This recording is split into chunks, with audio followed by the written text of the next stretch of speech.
No coração do deserto, onde o vento apaga rastros e o silêncio parece observar cada passo, existe uma instalação que nunca contou sua história por completo. Rumores falam de luzes que desafiavam o céu e de documentos guardados sob camadas de sigilo tão profundas que nem o tempo conseguiu romper. Hoje, vamos atravessar essa cortina de silêncio. Há relatos que nunca chegaram ao público, vozes que surgiram apenas quando já não havia nada a perder. Pessoas que trabalharam dentro da base contam sobre arquivos que nunca foram catalogados oficialmente, sobre caixas metálicas que chegavam sem origem e partiam sem registro. Fragmentos suficientes para acender uma dúvida impossível de ignorar.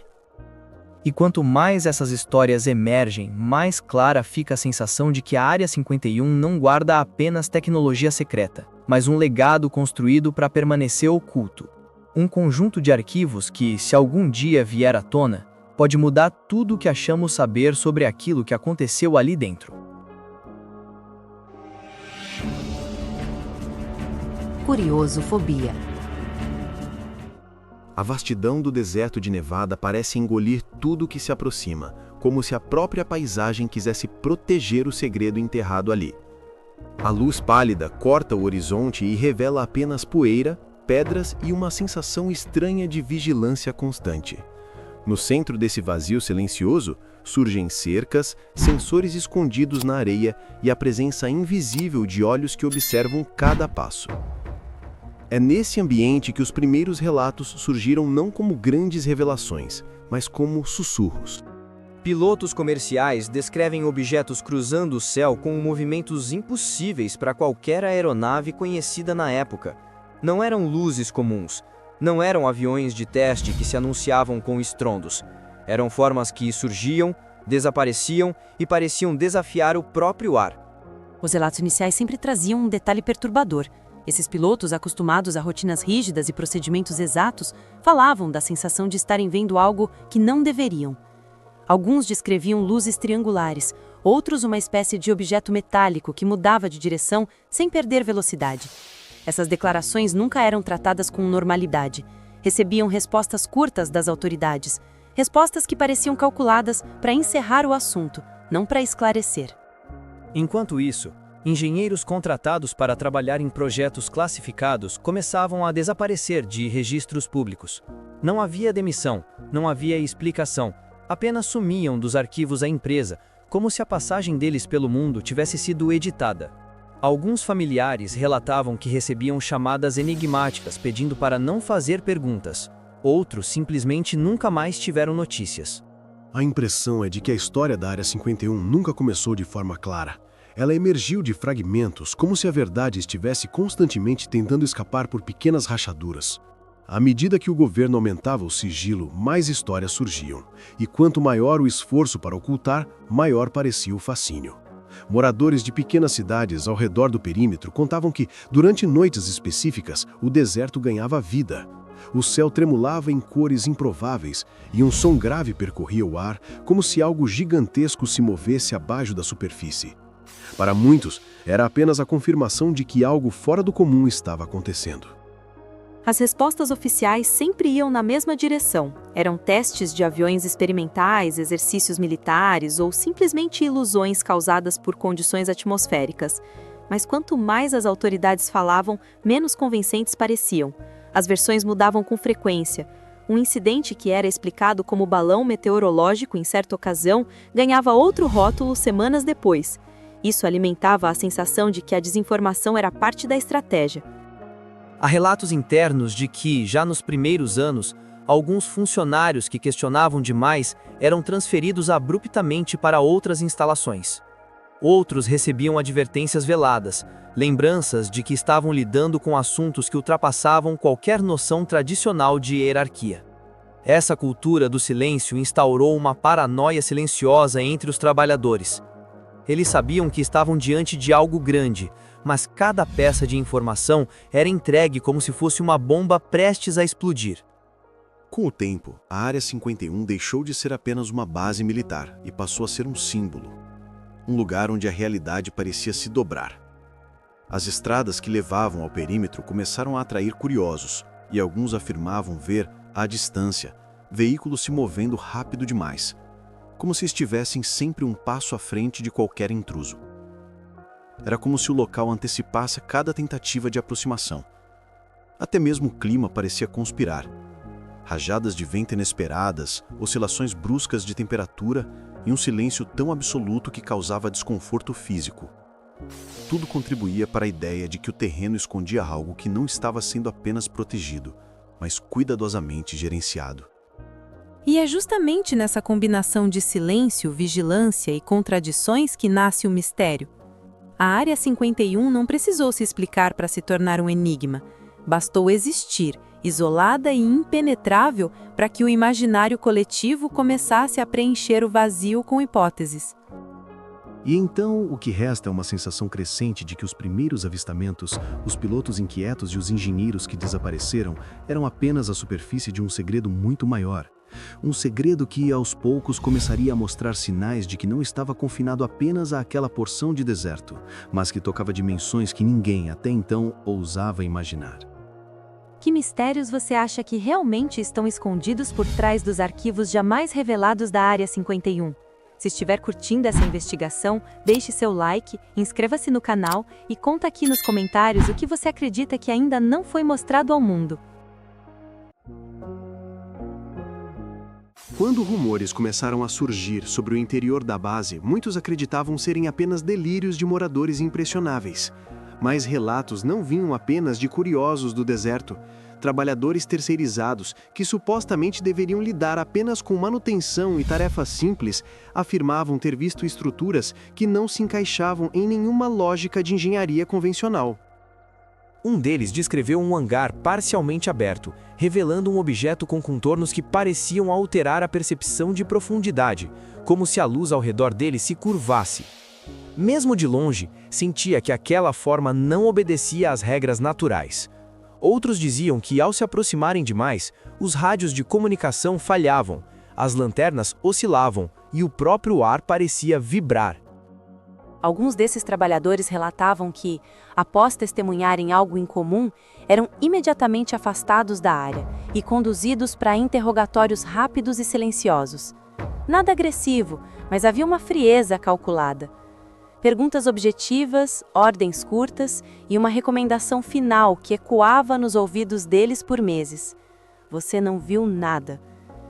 Era a maneira mais clara possível de reforçar que ali dentro tudo era observação, controle e isolamento. Havia um padrão nesses relatos. Falavam de naves com superfícies tão perfeitas que não pareciam construídas, mas moldadas em peça única. Algumas não possuíam janelas, entradas visíveis ou sistemas de propulsão convencionais. Era como se cada centímetro tivesse sido desenhado por uma inteligência que não estava limitada pelas restrições humanas.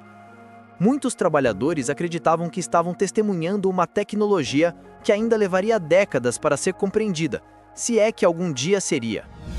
Em paralelo a essas observações, começaram a surgir histórias sobre engenheiros selecionados para trabalhar em setores mais profundos da base. Eles eram levados durante a madrugada, em veículos com vidros escurecidos, sem qualquer explicação. Alguns retornavam diferentes, mais silenciosos, mais tensos. Outros simplesmente não retornavam. O desaparecimento desses profissionais sempre vinha acompanhado de contratos que eram encerrados de maneira abrupta. A versão oficial era que haviam sido transferidos para outros laboratórios, mas familiares relatavam que, ao procurar informações, eram recebidos por portas fechadas e funcionários que diziam não ter autorização para comentar. Em entrevistas concedidas anos depois, alguns desses ex-funcionários afirmaram que trabalhavam com materiais que não reagiam como nenhum metal já identificado. Certas peças permaneciam frias ao toque, mesmo após exposição a altas temperaturas. Outras mudavam de cor conforme o ângulo de observação. Havia relatos de ligas que se regeneravam lentamente, como se o próprio material tivesse memória estrutural. Esses depoimentos, sempre entregues em tons cautelosos, alimentaram ainda mais a teoria de que a base escondia algo mais do que tecnologia experimental. Em alguns casos, os engenheiros mencionavam a existência de salas onde vozes eram ouvidas, mesmo quando não havia ninguém presente, como se ecos de conversas antigas ficassem presos naquele espaço. Outros diziam que, durante testes de certos equipamentos, ouviam sons que não lembravam motores ou máquinas. Eram mais parecidos com vibrações profundas, quase orgânicas, que atravessavam paredes e ressoavam no corpo. Esses relatos nunca foram confirmados, mas surgiam repetidamente ao longo dos anos. A tensão em torno da Área 51 aumentou quando testemunhas externas, observando a base à distância, registraram luzes que se moviam de forma antinatural. Objetos subiam em linha reta, faziam curvas impossíveis e desapareciam sem deixar rastro. Especialistas tentaram explicar esses movimentos como testes de aeronaves experimentais, mas mesmo pilotos militares afirmavam nunca terem visto manobras semelhantes. Parecia haver algo em funcionamento ali que desafiava a gravidade e a aerodinâmica convencional.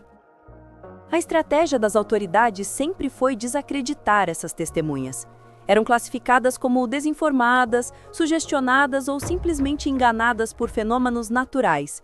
Mas a repetição dos padrões levantava suspeitas.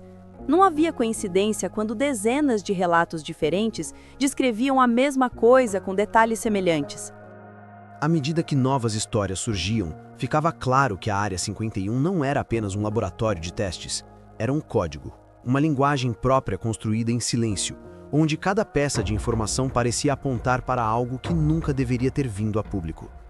O que se escondia ali não era apenas tecnológico, mas profundamente enigmático.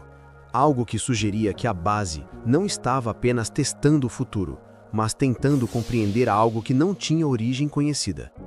E os sinais disso estavam prestes a se tornar ainda mais perturbadores. Essas pistas ocultas e relatos silenciosos fazem você imaginar o que mais pode estar enterrado no deserto de Nevada. Então aproveita, deixa seu like, inscreva-se no Curiosofobia e compartilhe nos comentários a sua teoria sobre o que realmente se esconde por trás desse segredo interminável. Quando surgiram rumores de documentos nunca revelados, muitos acreditavam que se tratava apenas de especulação criada por quem desejava manter vivo o mito da Área 51. Mas algo começou a mudar quando antigos funcionários, já aposentados e livres das rotinas rígidas do sigilo militar, passaram a revelar fragmentos do que viviam lá dentro. Eles não mencionavam objetos voadores ou criaturas estranhas. Falavam de pastas lacradas, arquivos transportados em caixas metálicas e salas onde poucos tinham permissão de entrar. A cada relato surgia a sensação de que existia um registro oculto, preservado em silêncio absoluto, como se o verdadeiro conteúdo da base estivesse escondido não nos hangares, mas em documentos nunca destinados ao público. Esses relatos tinham um traço comum: o medo persistente. Mesmo sem amarras legais tão rígidas quanto no passado, eles falavam em voz baixa, como se alguém ainda pudesse estar ouvindo. Descreviam orientações dadas dentro da base, orientações que não permitiam margem para interpretação. A ordem era sempre a mesma: guarde tudo, não questione nada. O que mais os marcava não era o que viram, mas aquilo que não lhes permitiram ver. Portas trancadas, armários sem identificação e caixas que chegavam e saíam sem registro oficial. Era como se houvesse uma segunda base dentro da base, inacessível até para quem carregava crachás de alta classificação. Em algumas entrevistas, eles mencionavam relatórios que não podiam ser copiados, analisados ou sequer discutidos entre colegas. Documentos que traziam descrições técnicas impossíveis de associar a qualquer tecnologia conhecida. Muitos desses relatos sugeriam que os arquivos não apenas registravam experimentos, mas acompanhavam incidentes. Episódios isolados onde equipamentos pararam simultaneamente, sensores captaram sinais desconhecidos e tratores pesados se deslocaram sozinhos por alguns segundos, como se uma força invisível tivesse atravessado a área. Esses detalhes nunca apareceram nos registros oficiais. Eram tratados como falhas sem importância, mas a insistência de ex-funcionários revela que isso formava um padrão muito mais amplo. A parte mais perturbadora é que, quanto mais esses relatos surgiam, mais o governo endurecia seu discurso. Negavam a existência de qualquer arquivo secreto. Afirmavam que tudo relacionado à base era apenas um programa de testes comum e insistiam que não havia nada a esconder. Mas essa narrativa oficial contrastava com movimentos internos, reforço de segurança, blindagem de documentos históricos e fechamento completo de setores que antes eram acessíveis a pesquisadores autorizados. Era como se cada suspeita levantada pelo público fosse respondida com um muro mais alto dentro da própria instituição. Esse processo criou um fenômeno curioso. Quanto maior era o silêncio oficial, mais a Área 51 se tornava um símbolo cultural de tudo que permanece oculto. Filmes, teorias e investigações independentes começaram a moldar a imagem da base como um lugar onde se decide o que o público pode ou não saber. E esse imaginário, alimentado por fragmentos de verdade e fragmentos de invenção, passou a ter força própria. Muitos dos que trabalharam lá diziam que o impacto psicológico de viver cercado por segredos era profundo. Era fácil acreditar que havia algo escondido, mesmo quando não havia provas claras. Alguns desses ex-funcionários deixaram escapar comentários sobre episódios em que superiores falavam de material não convencional. Nunca explicaram o que isso significava, apenas que exigia protocolos especiais de armazenamento. Outros mencionavam dados sobre comportamentos anômalos no perímetro, registros de energia que subiam abruptamente durante testes e ruídos que vinham do subsolo, como se existisse uma estrutura adicional enterrada sob a base, acessível apenas a um grupo extremamente restrito. Nada disso era confirmado, mas surgia repetidamente em depoimentos separados por décadas. Ao chegar à conclusão dessa história, a sensação não é de resposta, mas de eco. A Área 51 permanece envolta por um véu que nenhum documento liberado conseguiu dissipar. Há arquivos que provavelmente nunca virão à tona, não porque escondem revelações extraordinárias, mas porque o segredo em si se tornou parte do funcionamento da base. Um mecanismo autossustentável de silêncio onde cada pergunta abre espaço para outras ainda mais profundas. O legado da Área 51 não está apenas no que supostamente foi visto no céu, mas no impacto que sua existência teve sobre gerações. Uma lembrança permanente de que, em algum ponto do deserto, há portas que talvez nunca se abram e histórias que talvez jamais sejam contadas da forma como realmente aconteceram. Se os arquivos que nunca foram revelados realmente escondem verdades que poderiam transformar tudo o que entendemos sobre a Área 51, só o futuro dirá quando esse silêncio vai finalmente se romper. Até lá você pode continuar explorando mistérios como este aqui no Curiosofobia. Então deixe seu like, inscreva-se no canal e ative o sininho para não perder nenhuma nova investigação sobre aquilo que o mundo insiste em esconder.